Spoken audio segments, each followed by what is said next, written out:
আমাদের প্রত্যেকেরই বাড়িতে কিন্তু কোনো না কোনো পুরনো জামা কাপড় রয়েছে। সেটা শাড়ি হতে পারে, ওড়না হতে পারে, কুর্তি হতে পারে বা বাচ্চাদের অন্যান্য জামা কাপড়। তো যখন দেখবেন জামা কাপড়গুলো ছিঁড়ে ফেটে যায় বা কালারটা নষ্ট হয়ে যায় বা যদি ছোট হয়ে যায় জামা কাপড়, সেক্ষেত্রে অনেক সময় আমরা পোছাপছির কাজে লাগাই বা কখনো কখনো বাড়িতে এরকমই পড়ে থাকে। তো আপনাদের বাড়িতেও যদি এই ধরনের কোনো জামা কাপড় থেকে থাকে, সেগুলো কিন্তু ফেলে না দিয়ে বা বেকার অন্য কাজে ব্যবহার না করে আপনারা কিন্তু একটা দারুণ কাজে ব্যবহার করতে পারেন। তো আমি এখানে একটা কুর্তি নিয়েছিলাম, কুর্তিটা কিন্তু সাইড থেকে ফেটে গেছিলো আর ছোটও হয়ে গেছিলো। তো একটা কাঁচি নিয়েছি, কাঁচির সাহায্যে আমি এইভাবে করে বেশ কিছুটা অংশ গ্যাপ রেখে কেটে নিচ্ছি। মোটামুটি 3 সেন্টিমিটারের মতো আমি এখানে কেটে নিচ্ছি মাপ করে। তো আপনারা আপনাদের পছন্দ অনুযায়ী কিন্তু কেটে নেবেন, তবে বেশি ছোট কিন্তু করবেন না। আমি এখানে দু রকমের কালারের কাপড় ব্যবহার করছি। আপনারা এখানে চাইলে এক রকমের কালারও ব্যবহার করতে পারেন, তবে দু রকমের কালারের যদি ব্যবহার করেন সেক্ষেত্রে দেখবেন দেখতে সুন্দর লাগবে। তো এইভাবে করেই কিন্তু আমি বেশ কিছুটা টুকরো করে নিচ্ছি। আমাদের বাড়িতে তো পুরনো কাপড় জামা পরেই থাকে, অনেক সময় কেউই দেখবেন কোনো কাজে ব্যবহার করি না। তো নিজের হাতে যদি কোনো জিনিস আমরা বানিয়ে নিই বাড়িতে, তাহলে দেখতে যেমন সুন্দর হবে আর নিজের জিনিস বানানো সেটা আমাদের নিজেদেরও কিন্তু অনেকটা ভালো লাগে। তাছাড়াও আমাদের বাড়িতে থাকা জিনিস দিয়েই বানায়, কোনো রকম আলাদা টাকা পয়সা খরচ করে কিনেও আনতে হয় না। তো দেখতেই পাচ্ছেন বেশ কিছুটা টুকরো আমি করে নিচ্ছি। এবার এগুলোকে কিভাবে ব্যবহার করবেন, তো এখান থেকে আমি দু রকমের কালারের কাপড়ের টুকরো নিয়েছি। এবার এই দুটো জয়েন্ট করার জন্য আমি সুতো নিয়েছি, তো সেলাই করে নিচ্ছি। আপনারা চাইলে এখানে গিটও দিতে পারেন, তবে যদি সেলাই করে নেওয়া হয় সেক্ষেত্রে যখন আপনারা জিনিসটা বানাবেন সেক্ষেত্রে সুবিধা হবে। এবার কাপড়ের টুকরো দুটো সাইডে সরিয়ে রাখছি। অন্যদিকে আমি এখানে নিয়েছি একটা কন্টেনার। এই ধরনের যে কন্টেনারগুলো থাকে আমাদের অনেকেরই বাড়িতে দেখবেন বিভিন্ন ধরনের যখন জিনিস নিয়ে আসা হয় বেকার ভেবে আমরা ফেলে দিই বা বাড়িতে পড়ে থাকে। তো কিভাবে ব্যবহার করবেন, সাইডের যে শক্ত বর্ডারের অংশটা রয়েছে সেটাকে প্রথমে কাঁচির সাহায্যে আমি কেটে বাদ দিয়ে দেব। তারপর আপনারা চাইলে নির্দিষ্ট একটা মাপ করে কাঁচির সাহায্যে কেটে নিতে পারেন, বা চাইলে কোনো একটা মার্কার পেন বা স্কেচ পেন দিয়ে দাগ কাটার পরেও কিন্তু আপনারা কেটে নিতে পারেন। একদম যে মাপ করে কাটতে হবে তা কিন্তু নয়, একটা আন্দাজ করে তারপর আপনারা সেটা কেটে নেবেন। আর এই ধরনের কন্টেনার দেখবেন আমাদের প্রত্যেকেরই বাড়িতে কিন্তু রয়েছে, যেগুলো আমরা কেউই ব্যবহার করি না। একটা কাঁচি নিয়েছি, কাঁচির সাহায্যে কেটে নিচ্ছি, তবে পুরোটা কিন্তু কাটা যাবে না, কিছুটা অংশ নিচের থেকে বাকি রেখে কাটতে হবে। তো এইভাবে করেই আমি কিন্তু যে দাগগুলো করে নিয়েছিলাম সেই দাগ অনুযায়ী কেটে নিচ্ছি। তো দেখতেই পাচ্ছেন পুরোটা কেটে নেওয়া হয়ে গেছে। হাত দিয়ে আমি এভাবে চাপ দিয়ে একটু ছড়িয়ে নিচ্ছি। এবার কিভাবে এটাকে ব্যবহার করবেন, যে কাপড়ের দুটো টুকরো আমি এখানে সেলাই করে জয়েন করে নিয়েছিলাম সেই কাপড়টাকে নিয়েছি, সেলাইয়ের যে অংশটা রয়েছে সেটা এইভাবে করে ভেতরের দিকে রাখবেন। তারপর যে বাম সাইডের যে কাপড়ের টুকরোটা রয়েছে সেটাকে প্রথমে আপনারা এইভাবে করে পেঁচিয়ে দেবেন। তারপর ঠিক একইভাবে পরের যে কাপড়ের টুকরোটা রয়েছে সেটাকে এভাবে পেঁচিয়ে নিতে হবে। এইভাবে করেই কিন্তু পুরো যে কন্টেনারের কাটা অংশটা রয়েছে সেটাকে কভার করে দিতে হবে। কাজটি আমি কিভাবে করছি সেটা আপনারা যদি একটু ভালোভাবে দেখে নেন তাহলে কিন্তু আপনাদের বুঝতে সুবিধা হবে, আর যদি এখানে স্কিপ করে চলে যান তাহলে কিন্তু আপনারা বুঝতেই পারবেন না যে কিভাবে জিনিসটা তৈরি হলো। তো এইভাবে করেই কিন্তু যখন আপনাদের এই কাপড়ের টুকরোটা শেষ হয়ে যাবে কভার হয়ে, সেক্ষেত্রে আপনারা কি করবেন, আবারও সুতো নিয়ে নেবেন, সেটা দিয়ে সেলাই করে দেবেন। তো যে কালারের কাপড়ের টুকরো শেষ হবে সেই কালারের কাপড়ের টুকরো দিয়ে এইভাবে সেলাই করে নিতে হবে।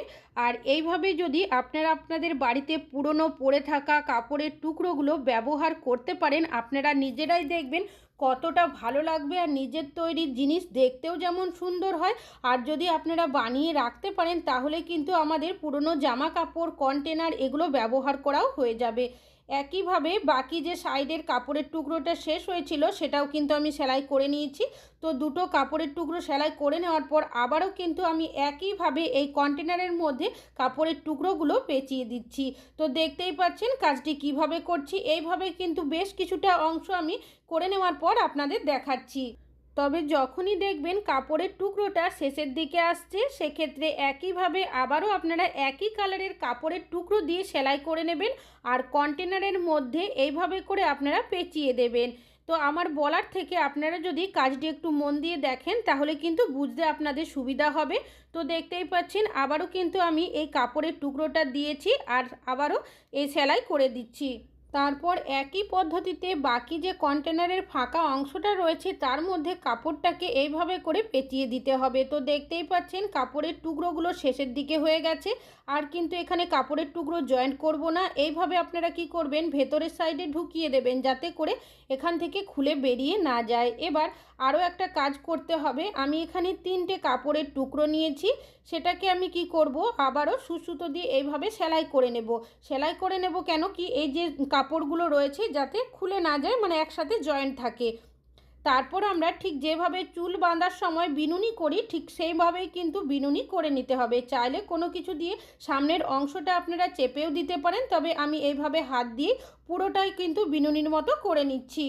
আগে যে কন্টেনারের মধ্যে কাপড়ের টুকরোগুলো পেঁচিয়ে রেখেছিলাম তার নিচের সাইডের যে অংশটা গ্যাপ রয়েছে তার মধ্যেই কিন্তু এই বিনুনিটাকে সেট করে দেব। তবে কিভাবে করব পুরোটাই শেয়ার করব, স্কিপ না করে দেখুন, না হলে বুঝতে পারবেন না। তো এইভাবে আমি মাপ করে নিয়েছি, বাড়তি অংশটা রয়েছে সেটাকে আমি কেটে বাদ দিয়ে দেব। এবার এই যে জায়গাটা রয়েছে তার মধ্যে আমরা তো ডাইরেক্ট বিনুনিটা লাগাতে পারবো না, তাই আপনারা কি করবেন, নিয়ে নেবেন আঠা। এখানে ফেভিকুইক নিয়েছি, ফেভিকুইক দিয়ে এইভাবে করে আমি ভালোভাবে একটু সেট করে লাগিয়ে দিচ্ছি। আপনাদের কাছে যদি অন্য কোনো আঠা থাকে যেগুলো দিয়ে ভালোভাবে আটকানো যাবে সেই আঠারও এখানে ব্যবহার করতে পারেন। এইভাবে করে আমি রেখে দিয়েছিলাম 5 মিনিটের। অন্যদিকে একইভাবে আরও একটা বিনুনি কিন্তু আমি বানিয়ে নিয়েছি, সাইডের অংশটা আবারও সেলাই করে দিচ্ছি। এবার এই বিনুনিটা আপনারা কোথায় কিভাবে ব্যবহার করবেন চলুন দেখে নেওয়া যাক। এর যে ওপরের সাইডের অংশটা রয়েছে তার মধ্যে এইভাবে করে দিয়ে সেট করে দিতে হবে, এতে করে ওপরের কাপড়ের অংশটা খুলে বেরিয়ে আসবে না, তাছাড়াও দেখতে যাতে সুন্দর লাগে। আপনারা চাইলে এখানে আঠারও ব্যবহার করতে পারেন, তবে আমি এখানে সুতো দিয়ে সেলাই করে দিচ্ছি কেন কি এটা যাতে মজবুত হয়, তাই কিন্তু আমি সুতোর ব্যবহার করেছি। আর নিচের জায়গাটা তো কোনোভাবে সেলাই করা যাবে না, তাই কিন্তু ওখানে আঠা দিয়ে আমি ভালোভাবে আটকে দিয়েছি। সাইডে যে বিনুনিটা দিয়েছি আমি সেটাকে ভালো করে এইভাবে পুরোটাই কিন্তু সেলাই করে নিতে হবে যাতে করে কোনোভাবে খুলে না যায়, আর সেলাই করে নিলে দেখবেন অনেকটা মজবুতও হয়ে যাবে।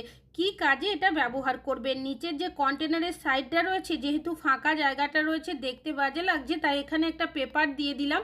আপনারা চাইলে এখানে কাপড়ের টুকরোরও ব্যবহার করতে পারেন। কি কাজে ব্যবহার করবেন এটাকে, আপনারা কিচেনের সাইড করে রেখে দিতে পারেন। আমাদের যে চামচ, পিলার, গ্রেটার এই ধরনের জিনিস থাকে এদিক ওদিক রেখে দিয়ে হাতের কাছে খুঁজে পায় না, এভাবে যদি রেখে দেন দেখতেও সুন্দর লাগবে, যখন প্রয়োজন হবে পেয়েও যাবেন।